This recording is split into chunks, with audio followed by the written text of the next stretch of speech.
इस्लामी अस्सलामु अलैकुम व रहमतुल्लाहि व बरकातुहू।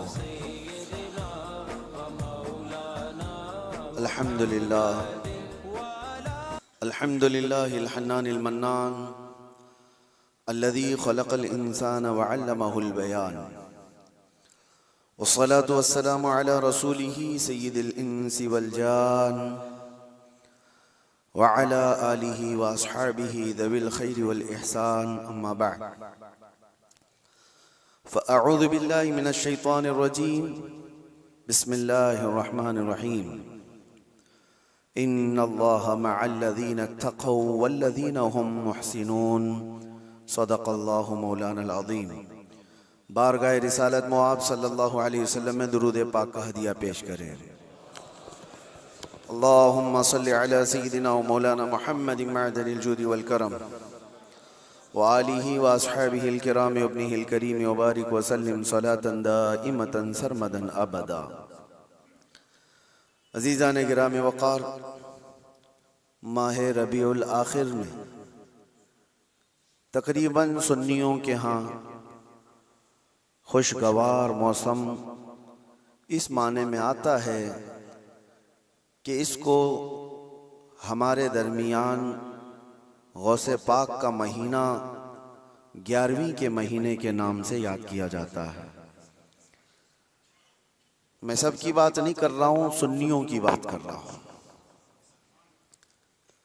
और सरकार सैयदना अब्दुल कादिर जिलानी गौसुल आज़म बगदादी रज़ी अल्लाह तआला अन्हु के याद में तकरीबन पूरी दुनिया अपने अपने अंदाज से खिराज अकीदत पेश करती है, नियाज, इसाले सवाब, बहुत सारी बातें। आज मैं एक बात अर्ज करना चाहता हूँ कि अल्लाह का वली कौन है।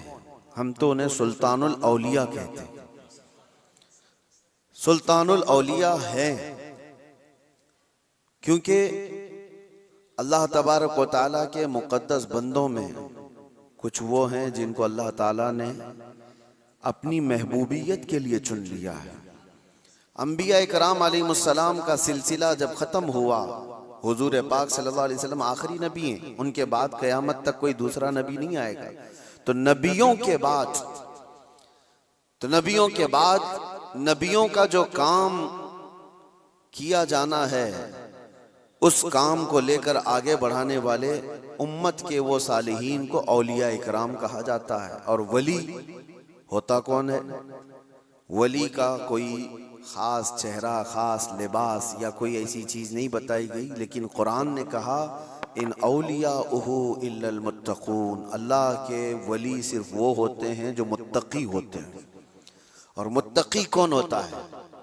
मुत्तकी किसको कहते हैं? तकवा वाला। यह अरबी का लफ्ज है। मुत्तकी किसको कहते हैं? उसकी बहुत सारी डेफिनेशन है। एक चीज मैं बताऊं, हुजूर पाक सल्लल्लाहु अलैहि वसल्लम ने फरमाया कुछ चीजें हलाल हैं, कुछ चीजें हराम हैं। हलाल भी सबको पता है ये हलाल है, हराम भी सबको पता है ये हराम है, जो वाज़ेह है, जिसमें कोई शक नहीं। लेकिन हलाल और हराम के बीच में कुछ चीजें ऐसी हैं जिनके बारे में शक होता है कि हलाल है कि नहीं है, हराम है या नहीं। तो फरमाया गया ऐसी शक वाली चीजों को छोड़ देने का नाम तकवा है। हराम चीजें छोड़ने का नाम नहीं। हराम चीजें छोड़ना तो मुसलमान के लिए जरूरी है। शराब नहीं पीता, चोरी नहीं करता, ज़िना नहीं करता, ये सारी चीजें नहीं करता, ये तो मुसलमान के लिए जरूरी है। लेकिन चंद वो चीजें हैं जो हराम और हलाल के बीच में मशकूक हैं, उन चीजों को भी छोड़ देने का नाम तकवा है। और तकवा दिल से होता है। तकवा दिल से होता है। इस तौर पर समझ लें कि हमेशा उसके सीने में अल्लाह का खौफ हो, हर घड़ी अल्लाह तबारक व तआला की खशियत हो, उसको तकवा कहा जाता है। तकवा। और तकवे के बगैर कोई वली नहीं होता। तकवा सबसे बड़ी चीज ये है कि तकवा कराता क्या है? ठंडियों में बिस्तर छोड़कर खड़ा हो जाता है बंदा अल्लाह की इबादत के लिए, तकवा है। रात के वक्त वो जब लोग सो रहे हों, ये रब ताला के हुजूर खड़ा हो जाता है, ये अल्लाह का खौफ उसको बिस्तरों से उठा देता है, ये तकवा है। अल्लाह का खौफ उसे ऐसी जगहों की तरफ देखने भी नहीं देता जिसको दुनिया आमतौर पर देखती है, ये तकवा है। अल्लाह का खौफ उसके सीने में, उसकी आंखें महफूज हैं, उसकी जुबान महफूज है, उसका दिल महफूज है, उसके हाथ पैर महफूज हैं गुनाहों से, ये तकवा है। और ये तकवे के साथ ही कोई अल्लाह का वली होता है। अल्लाह का वली वो नहीं कि लठ छोड़ करके रखा है बालों की, 10-10 अंगूठियां पहन के घूम रहा है और कोई भी बाबा बन करके लोगों को लूट रहा है, उसको लोग समझ लिए कि अल्लाह का वली है। अल्लाह का वली वो नहीं होता।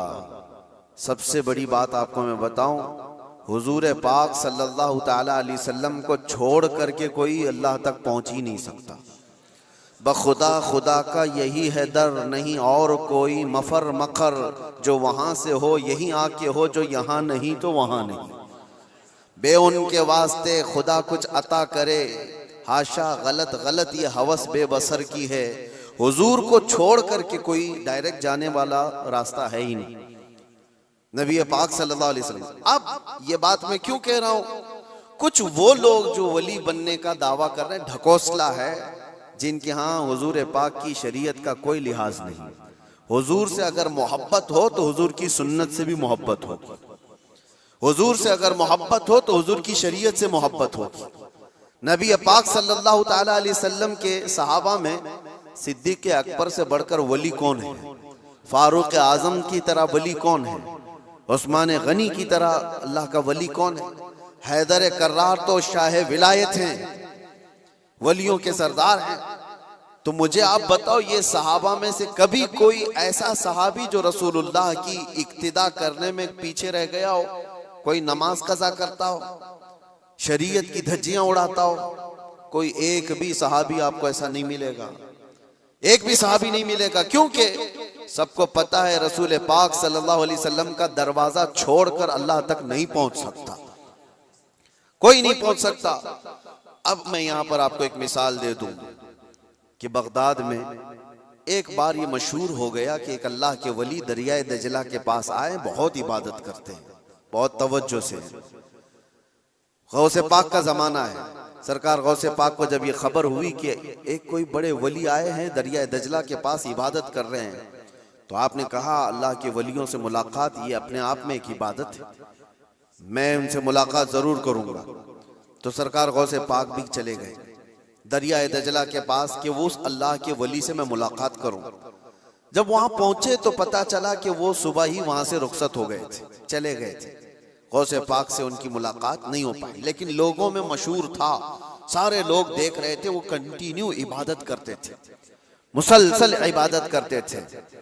तो गौसे पाक रदी अल्लाह तआला अन्हु जब लोगों से पूछते हैं वो इबादत कहाँ करते थे, लोगों ने बताया वो जो जगह थी वो रेत पर जो है दरिया के किनारे जो रेती पड़ी हुई थी उसी पर इबादत करते थे। गौसे पाक गौर से निशानियां देखते हैं, उनके सजदों के निशान थे, उनके हाथों के पैरों के निशान थे। आपने गौर से देखने के बाद फिर कहा तुम लोग झूठे शख्स को अल्लाह का वली समझ लिए हो, वो कहां से अल्लाह का वली था, तुम लोग किसी को भी वली मान लेते हो। लोगों ने कहा आपने तो देखा नहीं और ऐसे ही आप कह रहे हैं, हम तो उनको मुसलसल इबादत करते हुए देख रहे थे, कोई नमाज कज़ा तो नहीं करते थे। गौसे पाक का मेयार देखें, किसको वो अल्लाह का वली समझते थे, कसौटी। सरकार गौसे पाक फरमाते तुमने देखा जरूर होगा, लेकिन मैं उनके निशानात देख रहा हूं, सजदे में जाने के हाथों के निशान यहां नजर आ रहे हैं। तो लोगों ने पूछा इससे क्या समझ में आया आपको? कहा देखो 10 उंगलियां रेत पर ऐसी खुली हुई पड़ी दिख रही हैं, और मेरा मानना यह है कि जब नबी पाक सल्लल्लाहु ताला अलैहि वसल्लम सजदा करते थे तो 10 उंगलियां मिली हुई होती थी। सजदे में हुजूर पाक सल्लल्लाहु अलैहि वसल्लम की उंगलियां मिली हुई होती थी, और ये शख्स जिसको तुम इबादत करता हुआ देख रहे हो उसकी उंगलियां पूरी फैली हुई हैं। जो हुजूर की सुन्नत पर अमल नहीं करता मेरे नजदीक वो वली हो नहीं सकता, वो वली नहीं हो सकता। एक सुन्नत को तर्क करने पर गौसे पाक फरमाते हैं कि मैं उसको नहीं मानता वली। अब आप अंदाजा करें, लोगों ने तो पता नहीं किसको किसको वली बना लिया है, कैसे कैसे बाबाओं के पीछे ये घूम रहे हैं। वो ऐसे बाबा जिनके नमाज का कोई ठिकाना नहीं, दिन भर कव्वाली में बैठे रहते, नमाज के बारे में पूछो तो कहेंगे मक्का में पढ़ते हैं, मदीने में पढ़ते हैं। कुछ वो भी हैं जो दिल की नमाजों की बात करते हैं। ये सब शैतान है। शैतान इस तरह के चेहरे बना करके उम्मत को गुमराह करता है। हमारे इलाके में एक मुरीद साहब आए हुए थे काफी साल पहले, किसी पीर साहब के। उन्होंने कहा था कि हमारे पीर साहब की नमाज अल्लाह ने माफ कर दिया है।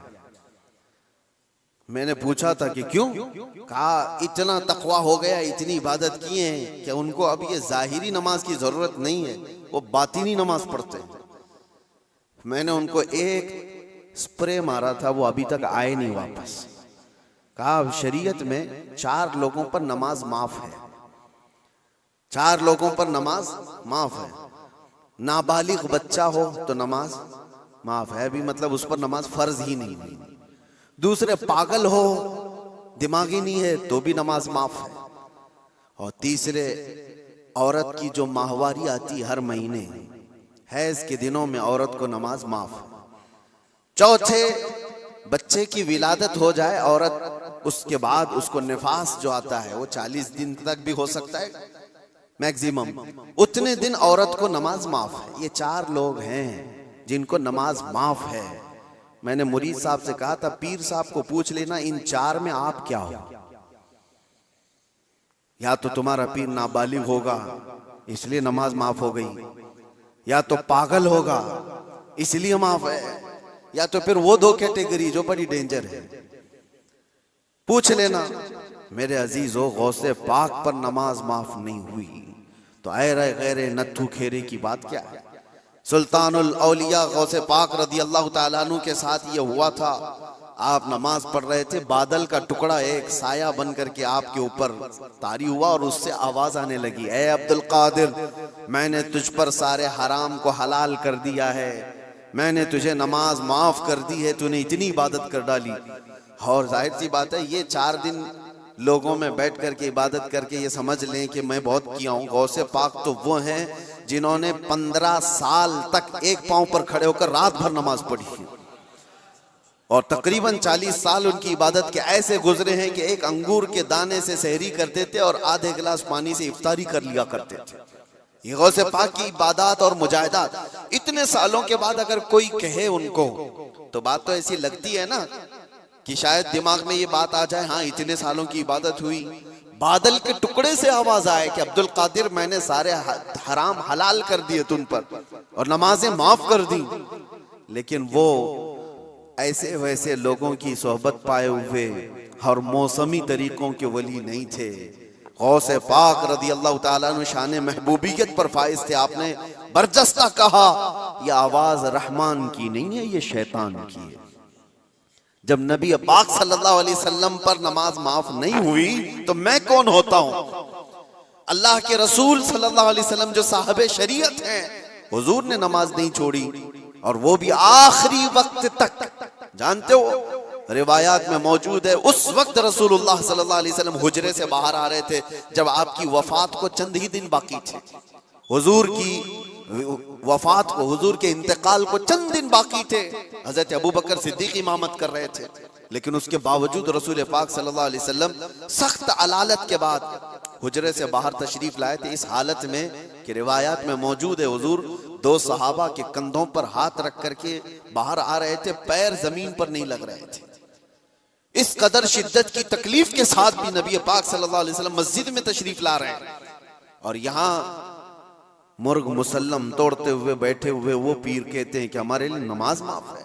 गौसे पाक ने जब ये कहा कि ये रहमान की आवाज नहीं, ये शैतान है, मेरे लिए नमाज माफ नहीं हो सकती, तो गौसे पाक रज़ियल्लाहु ताला अन्हु पर उसने गुरूर और तकब्बुर में लाने के लिए एक दूसरा हमला किया था और कहा अब्दुल कादिर तुम बहुत पढ़े लिखे हो, बहुत इल्म है तुम्हारे पास, तुम पढ़े लिखे ना होते, इल्म ना होता तो आज मेरे गुमराही में आ जाते। शैतान अपनी असली हालत पर आ गया। कहा ठीक है तुमने मुझे पहचान लिया लेकिन तुम बहुत पढ़े लिखे हो, तुम्हारा इल्म इतना है कि तुम बच गए। गौसे पाक ने कहा तू दूसरा हमला कर रहा है मुझ पर, मेरे इल्म ने नहीं बचाया, मुझे रब के फजल ने बचाया। यहां पर भी आदमी बहक सकता है, अगर हाँ कह दिया कि हाँ मैं तो पढ़ा लिखा हूं, मैं बहुत इल्म वाला हूं, इसीलिए बहुत सारे इल्म वाले भी भस्म हो गए, इल्म वाले भी बहक गए। इल्म के साथ रब का फजल है तो फिर वो बच जाता है।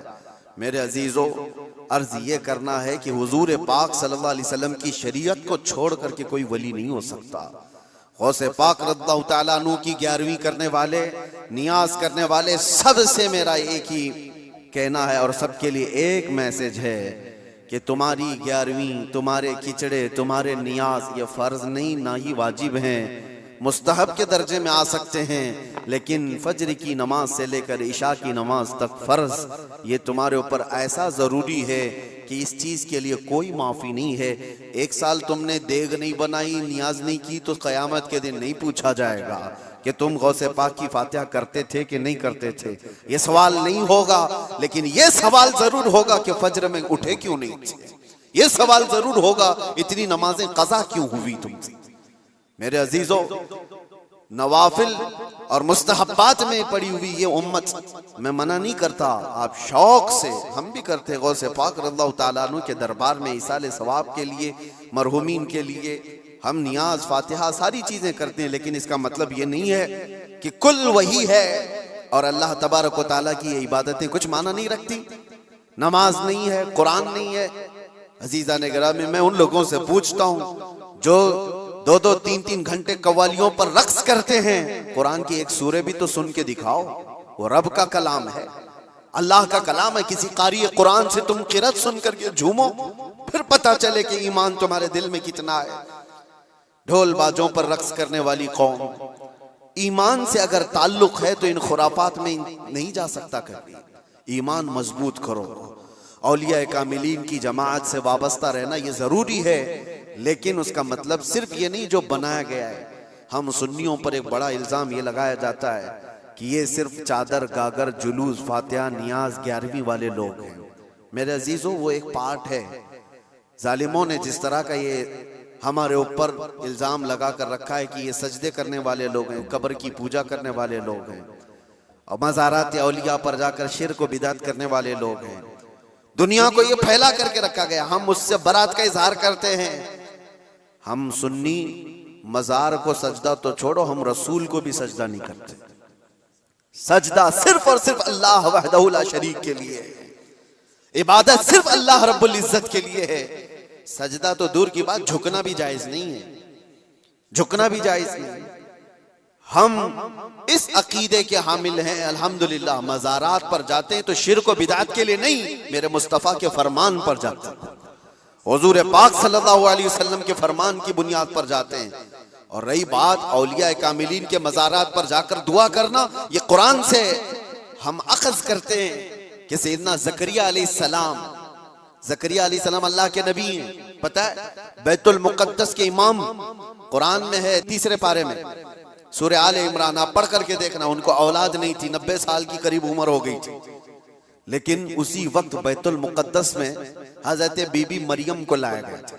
हजरत बीबी मरियम का भी मामला ऐसा है, उनकी वालदा मन्नत करी थी, उनके वालिद इमरान, उनकी वालदा हन्ना, उनको भी औलाद नहीं थी, उन्होंने मन्नत की थी कि अल्लाह अगर हमको तू बेटा दे तो हम बैतुल मुक़द्दस की खिदमत में वक्फ करेंगे।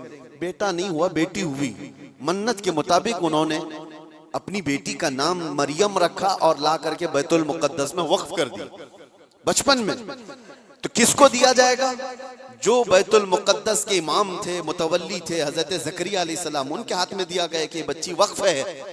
हजरत ज़करिया अलैहिस्सलाम ने कबूल किया और एक मेहराब में बच्ची को रखते थे। कुरान में ये जिक्र है, मैं बता रहा हूं आपको। और हजरत ज़करिया अलैहिस्सलाम कहते हैं, कुल्लमा दखल अलैहा ज़करिया अल-मिहराब वजद इंदहा रिज़्क़ा क़ालत या मरियम अन्ना लकी हाज़ा क़ालत हुवा मिन इंदिल्लाह इन्नल्लाह यरज़ुक़ु मन यशाअ बिग़ैरि हिसाब।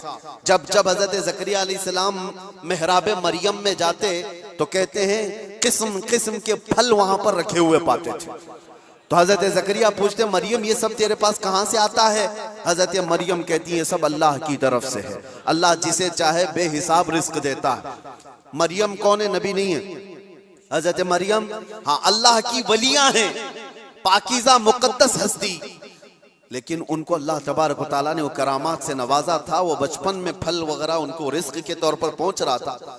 इसके बाद की जो आयत है, अब सुनो, इसके बाद ये जो वाकया है, उसके बाद की आयत कुरान पाक में सूरह आले इमरान में रब ताला फरमाता है, हुनालिका दआ ज़करिया रब्बह क़ाल रब्बि हबली मिन लदुनका ज़ुर्रियतन तय्यिबतन इन्नका समीउद दुआ। ज़करिया अलैहिस्सलाम को भी औलाद नहीं थी, तो उसी मरियम के मेहराब में खड़े हो गए जहां बीबी मरियम थी, कहा ऐ अल्लाह मुझे भी एक बेटा अता कर दे। हुनालिका दआ ज़करिया रब्बा, ये कुरान की आयत है। ज़करिया अलैहिस्सलाम ने अपने रब से दुआ की, अल्लाह मुझे भी एक बेटा दे दे, तेरी जानिब से नेक और साले बेटा अता कर दे। अब ये दुआ तो हो गई, और कुरान में उसके फौरन बाद आयत है, फनादतहुल मलाइकतु व हुवा काइमुन युसल्ली फिल मिहराब अन्नल्लाह युबश्शिरुका बियहया। उसी वक्त अल्लाह के फरिश्तों ने बशारत दे दी ज़करिया अलैहिस्सलाम को, तुम्हारी दुआ कबूल हो गई और यहया अलैहिस्सलाम की शक्ल में तुम्हें बेटा मिलने वाला है। इतनी तेज दुआ। अब मैं आपको बताता हूं ये आयत मैं क्यों पढ़ रहा हूं और क्यों आपके सामने रख रहा हूं। ज़करिया अलैहिस्सलाम खुद अल्लाह के नबी, और जहां के इमाम है वो बैतुल मुक़द्दस है, दुनिया का सबसे मुक़द्दस तरीन मकाम। उस वक्त बैतुल मुक़द्दस में हजरत ज़करिया अलैहिस्सलाम जहां इबादत करते थे वहीं पे दुआ भी तो कर सकते थे, वहीं पर दुआ कर सकते थे, लेकिन कुरान ये कहता है वो मेहराब मरियम में आकर के दुआ कर रहे हैं। मेहराब मरियम में जहां बीबी मरियम बैठी वहां दुआ कर रहे हैं। इससे पता ये चलता है कि अल्लाह के सालेह बंदे जहां होते हैं वहां से दुआएं कबूल होती। पता चला जहां नेक और सालेह अल्लाह के वली रहा करते हैं वहां से जब नबी की दुआ कबूल होती है तो फिर उम्मती की क्यों नहीं कबूल होती। और फौरन दुआ कबूल हुई और बेटा भी मिला। अब ये लोग कहते हैं गरीब नवाज के यहाँ जाते हैं तो क्या बेटा मिलता है, बेटी मिलती है, औलाद मांगने जाते हैं। जालिमो तुम्हें पता नहीं, ज़करिया अलैहिस्सलाम बीबी मरियम के पास खड़े होकर बेटा मांगे थे तो बेटा नबी की शक्ल में मिला था। हाँ, ये नहीं है कि वो बीबी मरियम से मांग रहे थे, वो अल्लाह से मांग रहे थे। लेकिन जगह कौन सी है, जगह का भी असर होता है। हाँ, एक बात मैं आपको बता दूं कि जगह का अगर असर नहीं होता तो मस्जिदें और ये सारी चीजें बनाने की जरूरत क्या होती। इबादत करने के लिए भी जगह है, खाना खाने की भी आपके घर में जगह है, हाजत में जाने के लिए भी कोई जगह है, आपका ट्रीटमेंट करने के लिए हॉस्पिटल में भी जगह है। हर चीज एक एक जगह पर होती है कि नहीं होती, होती। जिन लोगों का वो मानना है कि कुछ भी नहीं जरूरी है वहां जाना यहाँ जाना, तो मैं उनसे कहता हूँ कभी बाथरूम में बैठ करके डॉक्टर से अपना इलाज करा लोगे। जगह तो जगह ही है, बैठे हो नहीं है, आपको पता है उसके लिए हॉस्पिटल जाना होगा, उसके बेड पर सोना होगा, वहां पर वो कुछ ट्रीटमेंट करेगा। क्या जरूरत है, पूछते डॉक्टर से, आ जाओ मेरे टॉयलेट में इलाज कर लो, यहीं इंजेक्शन लगा दो। मेरे अजीजों, गंदगियों में बैठा हुआ आदमी वो अपना इलाज कराने के लिए भी उठ करके चला जाता है। बिला तशबीह बिला तमसील मैं आपसे कह रहा हूं कि हम पता नहीं कैसे कैसे गुनाहों में मुब्तला हैं। यहां से निकल करके हम उन पाक सुथरी जगहों में जाते हैं जहां अल्लाह के वली आराम फरमा, और उस जगह पर खड़े होकर हम अल्लाह ही से दुआ करते हैं और पाकीज़ा मकाम की बरकत से अल्लाह दुआएं कबूल करता है। ये सुन्नियों का अकीदा मैं बता रहा हूँ, जालिमों का बनाया हुआ नहीं पता हमको। सुन्नियों का अकीदा ये, हम उन पाकीज़ा मुक़द्दस हस्तियों की बारगाह में इसलिए जाते हैं। ये एक चीज नहीं है, ऐसी कई मिसालें हैं, कई मिसालें।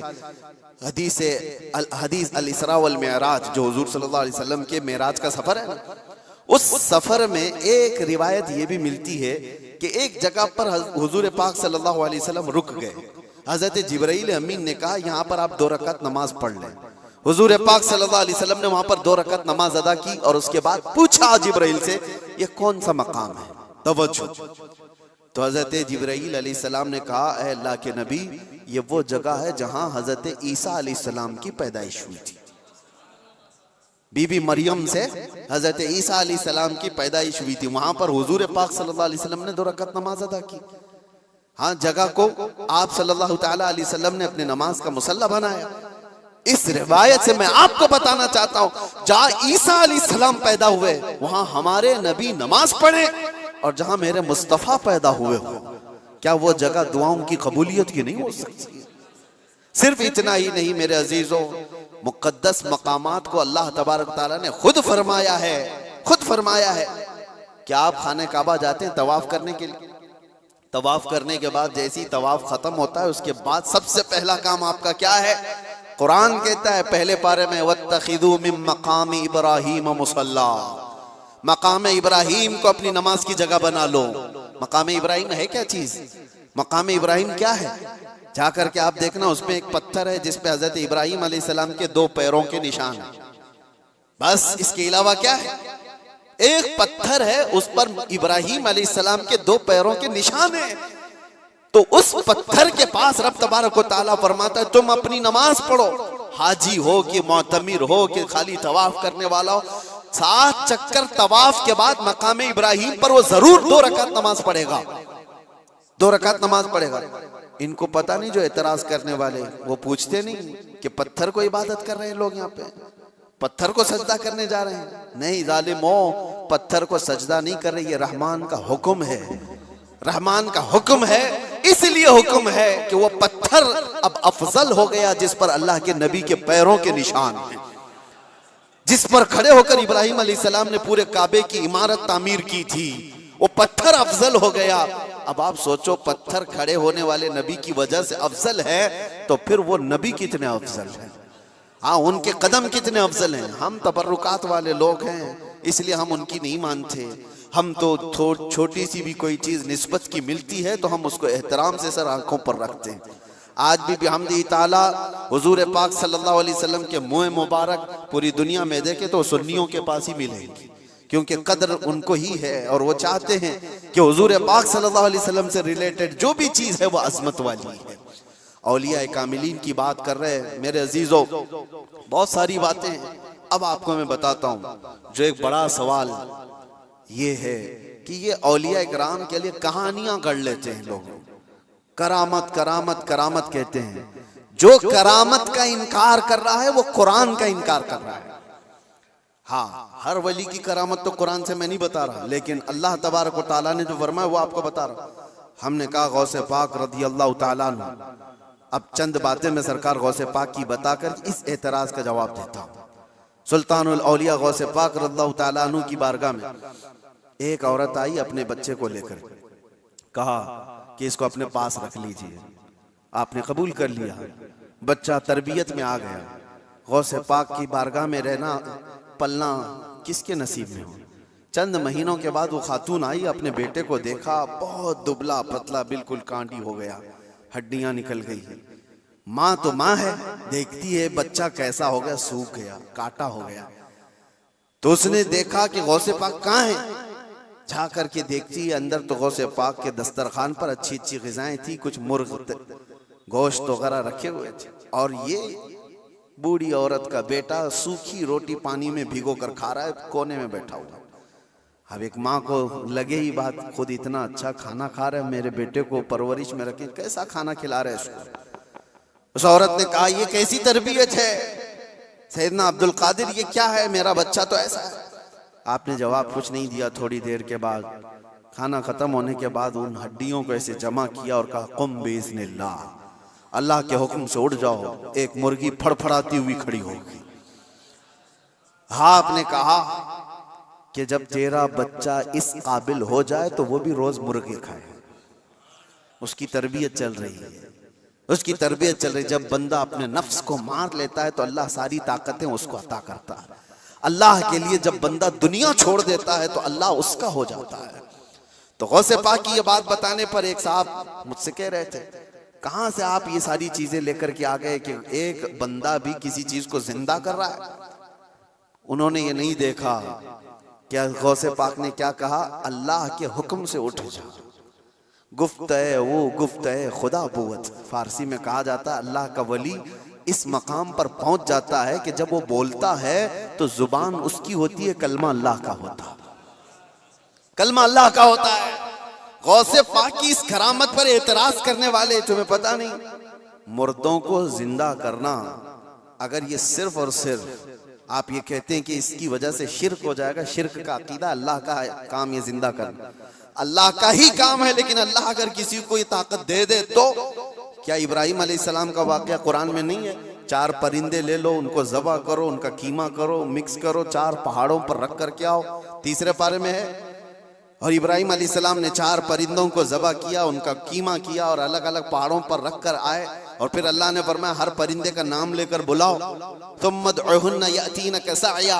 कुरान में परिंदों को जब से इब्राहिम अलैहिस्सलाम ने पुकारा वो उड़ते हुए आए अपनी अपनी मुंडियों के साथ, और इधर जो गोश्त था वो पूरा जिस्म बन गया और सब के सब अपने अपने मुंडियों से जुड़ गए और जिंदा परिंदा होकर उड़ गए। ये वाकया कुरान में मौजूद है। सिर्फ इतना ही नहीं मेरे अजीजों, ईसा अलैहिस्सलाम के बारे में कुरान क्या कहता है कि ईसा अलैहिस्सलाम वो उबरिउल अकमह वल अबरस व उहयिल मौता बिइज़्निल्लाह, जो सफेद दाग वाला होता था, कोढ़ की बीमारी वाला होता था, ईसा अलैहिस्सलाम हाथ रखते तो सही हो जाता था। और कभी मरे हुए आदमी को ठोकर मारते तो जिंदा खड़ा हो जाता था। मट्टी के परिंदे बनाते, फूंक मारते वो उड़ने लग जाते थे। ये इधर उधर की किताबों की बात नहीं कर रहा हूं, कुरान की बात कर रहा हूं। कुरान में मौजूद है। अल्लाह के नबियों को अल्लाह ने ये ताकत अता की थी। मेरे अजीजों, गौसे पाक रदी अल्लाह ताला अन्हु की इस करामत पर एतराज करने वाले वो सिर्फ जाहिर को देखते हैं। गौसे पाक उम्मत मुस्तफ़ा के वली कामिल हैं, रसूलुल्लाह की उम्मत के वो औलिया के सरदार हैं। अल्लाह ने उनको वो ताकत अता फरमाई थी कि जब वो किसी चीज को हाथ लगा देते तो अल्लाह उनकी उस चीज को पूरी फरमा देता था। अब आपको चंद करामतों के बाद ये भी मैं बता दूं। एक बार गौसे पाक रज़ियल्लाहु ताला अन्हु बयान कर रहे थे और एक चील उड़ती हुई आई ऊपर से, बहुत ची ची ची आवाज कर रही थी। तो मजमे में इधर से उधर लोग देखने लग गए। डिस्टर्ब हो जाता ना, यहाँ होता है, अभी थोड़ी सी आवाज उधर आ जाए तो सबकी गर्दनें उधर हो जाएंगी। और गौसे पाक के मजमे में ये बेअदबी है। हुजूर गौसे पाक खुतबा दे रहे हो और इधर उधर कोई चेहरे उठाए तो आपने सिर्फ और सिर्फ घूर करके उस चील को देखा, उसकी मुंडी अलग और धड़ अलग गिर गए, वो मर के तड़पने लगी, खत्म हो गई। आपका खुतबा चलता रहा, अब कोई गर्दन उठा के देखता भी नहीं था। सब गौसे पाक की तरफ कि वो निगाहे जलाल जो चील पर पड़ी थी कहीं और भी ना पड़ जाए। सबका इन्हिमाक तवज्जो के बाद जब गौसे पाक का खुतबा खत्म हुआ तो ऐसा नहीं कि आप उस चील के पास गए, उसके मुंह को उठाया, उसके धड़ से लगाया, कहा कुम बिइज़्निल्लाह, अल्लाह के हुक्म से उड़ जा। वो चील फिर से जिंदा उड़ती चली गई। ये करामात के बाब में है। ये करामात, इसको क्या कहते हैं? करामत मौजिज़े का परतव है। अल्लाह के वली के हाथ से ऐसा काम जो आम आदमी नहीं कर सकता, और ये खसूसी ताकत अल्लाह ताला ने अपने बंदों में उन औलिया को दी है जो मुत्तकी और परहेजगार होते। अब मैं आपको बताता हूँ, वक्त कम है। ये कहते हैं कहानियां हैं, ये लोगों की बनाई हुई दास्तानें हैं। मेरे अजीजों, तुमको मानना और ना मानना ये हमारे लिए जरूरी नहीं, और ना ही हम किसी को मनवाने जा रहे हैं। बात इतनी है कि हजरत सुलेमान अलैहिस्सलाम के दरबार में भी ये बात हुई थी कि सुलेमान अलैहिस्सलाम के दरबार में सारे परिंदे हाजिर थे, एक परिंदा नहीं आया था, हुदहुद लेट से आया। सुलेमान अलैहिस्सलाम जलाल में कहा उसको मैं सजा दे दूंगा। बहुत देर के बाद आया, पूछा कि तेरा उज्र बता, क्यों तू ताखिर से आया। ये भी कुरान की बात कर रहा हूं, 19वें पारे में उठा करके आप पढ़ लेना इसको। उसने कहा ऐ अल्लाह के नबी, मैं उड़ते उड़ते एक ऐसी जगह पर चला गया था जहां देखा लोग शिर्क कर रहे हैं, सजदा कर रहे हैं एक औरत को, सजदा करते हैं सूरज को, और एक औरत उनकी हाकिम है। औरत उनके ऊपर हुकूमत कर रही है जिसका नाम सबा बल्कीस है। सुलेमान अलैहिस्सलाम ने कहा अच्छा ऐसा है, तो जा करके अब सुलेमान अलैहिस्सलाम ने कहा मेरा खत दे दो, अल्लाह की बारगाह में वो सरबसुजूद हो जाए, शिर्क को छोड़े और वो ईमान लाए। खत ले जा करके दिया गया। कौन? परिंदा ही। वो औरत मानने से इनकार कर दी, जो भी मामला है, और वो लड़ना चाहती थी, अपनी फौज लेकर के सुलेमान अलैहिस्सलाम के पास आना चाहती थी। फौज लेकर वो निकली, लेकिन उसके साथ एक मामला था। वो जिस तख्त पर बैठती थी वो दुनिया का सबसे महंगा तख्त था। ऐसा तख्त था कि सोने और चांदी से जड़ा हुआ, हीरे कीमती उस पे लगे हुए, और उस तख्त की हिफाजत के लिए 7 दरवाजे बने हुए थे। हर दरवाजे पर संतरी पहरेदार खड़े। सुलेमान अलैहिस्सलाम को ये बात हुदहुद ने बताई, लेकिन ये तो जिक्र कुरान में इसका नहीं है। लेकिन सुलेमान अलैहिस्सलाम को ये मालूम था कि उसका तख्त है, वो गैब के जानने वाले को ही नबी कहा जाता है। आपने सिर्फ अपने मजमे में इतना कहा, सुना है बल्कीस अपने यहां से निकली। बल्कीस कहां रहती थी? यमन में। सुलेमान अलैहिस्सलाम कहां रहते थे? फिलिस्तीन में। आप डिस्टेंस आज के जमाने में भी नाप के देख लेना कितने किलोमीटर का है। यमन कहां है और फिलिस्तीन कहां है। सुलेमान अलैहिस्सलाम ने अपने मजमे में सिर्फ इतना कहा, कोई है जो बल्कीस के आने से पहले वो तख्त मेरे पास लेकर आ जाए। जो तख्त हिफाजत में है, 80 गज लंबा, 40 गज चौड़ा, छोटा मोटा नहीं है, 80 गज लंबा, 40 गज चौड़ा और उतना ही मोटा। तो सुलेमान अलैहिस्सलाम ने जब ये कहा तो किसने जवाब दिया सबसे पहले? वो भी कुरान में, क़ाल इफ़रीतुम मिनल जिन्नि अना आतीक बिही क़ब्ल अन तक़ूम मिन मक़ामिक। एक जिन खड़ा हुआ, जिन्नात जो मुवक्किल हाजिर करने के लिए बाबा लोग चिल्ले कर रहे हैं, उनको भी बयान कर रहा हूं मैं। कुछ लोग ये समझते हैं जिन्नात मिल जाना चाहिए, हाथ में वो कर दूंगा, ये कर दूंगा। जिन्नात हाथ में आ गए तो पूरी बैंक लूट लूंगा, जिन को लगा दूंगा, थैले भर भर के पैसे ला कर दे देगा। जिन की हैसियत क्या है तुम्हें पता भी नहीं, किसी दिन उठा के तुमको ही पटक देगा। जिन क्या कहता है कुरान में है, ऐ अल्लाह के नबी मैं ला के दूंगा, वो तख्त मैं ला करके दूंगा। कब तक? आपकी ये मजलिस खत्म होने से पहले। अभी अगर मजमे में कोई मुझसे कह दे कि हज़रत जुम्मा की आपका बयान होने से पहले मैं एक काम कर दूंगा, तो आपको समझ में आ जाएगा कितना टाइम है। बस 4-5 मिनट की बात होगी। उस जिन ने कहा, अच्छा ये सुनने के बाद आपको भी लग रहा होगा जिन ने कहा है तो ठीक है, ला के दे सकता है। जिन्नात की ताकत सबके दिमागों में बैठी हुई है। जिन तो मतलब जिन है, यहां से उड़ा उधर पहुंचा, उधर से उड़ा इधर पहुंचा, यही दिमाग में है ना। कुछ भी कर सकता है जिन, ये सबके दिमाग में है। लेकिन सुलेमान अलैहिस्सलाम ने उस जिन से कहा, नहीं, इससे भी जल्दी कोई ला सकता है। दूसरा जिन नहीं खड़ा हुआ, क्या इस जिन को इतनी ताकत नहीं है, मैं ला सकता हूं। दूसरा जिन नहीं खड़ा हुआ। कुरान कहता है, क़ालल्लज़ी इंदहु इल्मुम मिनल किताब, किताब का इल्म जिसके पास था, अल्लाह का एक वली खड़ा हुआ सुलेमान अलैहिस्सलाम की उम्मत में। वो कहता है अल्लाह का वली, जिनका नाम आसिफ बिन बरकिया बताया जाता है, उन्होंने कहा, अना आती कभी क़ब्ल अन यरतद्द इलैका तरफुक। ऐ अल्लाह के नबी मैं वो तख्त लाऊंगा। कितनी देर में? कहा कि आपकी पलक झपकने से पहले। और फिर कुरान कहता है, फलम्मा रआहु मुस्तक़िर्रन इंदहु। सुलेमान अलैहिस्सलाम की बात कंप्लीट भी नहीं हुई थी, आपने पलट कर देखा तो वो तख्त वहां हाजिर था। कौन लाया? सुलेमान अलैहिस्सलाम खुद नबी हैं, उनका पावर अपनी जगह पर, लेकिन लाने वाला नबी नहीं था, वो उस उम्मत का वली था। किस उम्मत का? बनी इसराइल में है। सुलेमान अलैहिस्सलाम बनी इसराइल के नबी हैं।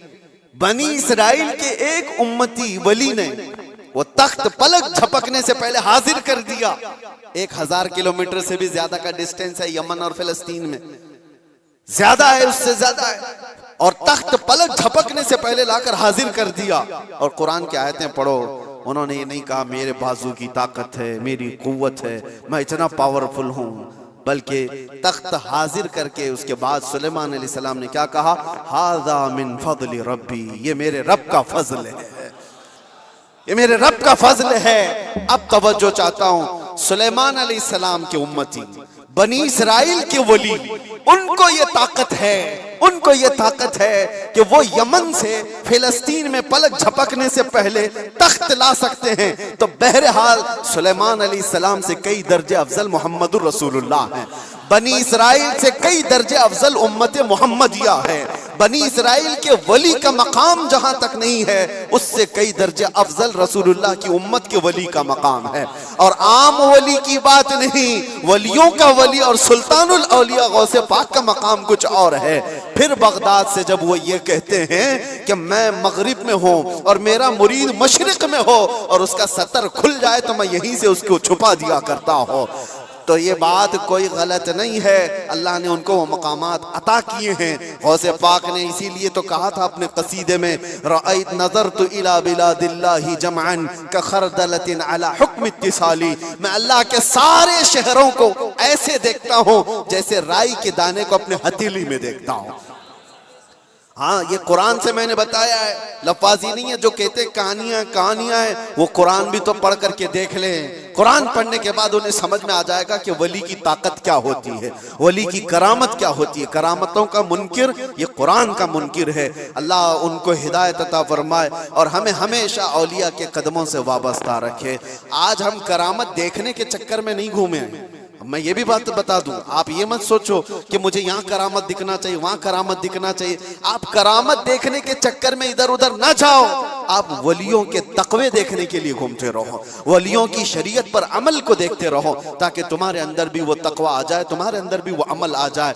हाँ, बस आखिर बात ये है कि हम दुआ यही करते हैं कि इन औलिया के दामन से वाबस्ता रहें, जिंदा भी इनके कदमों में रहें और मरें तो इनके आसपास रहें। ये तमन्ना है। क्यों? इसलिए कि पता है हम बैठे हुए हैं, किसी जगह गए हैं, कहा मुफ्ती साहब आए, भीड़ भाड़ बहुत थी और लोग ला करके गर्मी की वजह से पंखा लगा दिए। पंखा चल रहा है, हवा तेज आ रही है। किसके लिए लगाया? हमारे लिए लगाया। लेकिन आसपास बैठे हुए सब हवा खा रहे हैं।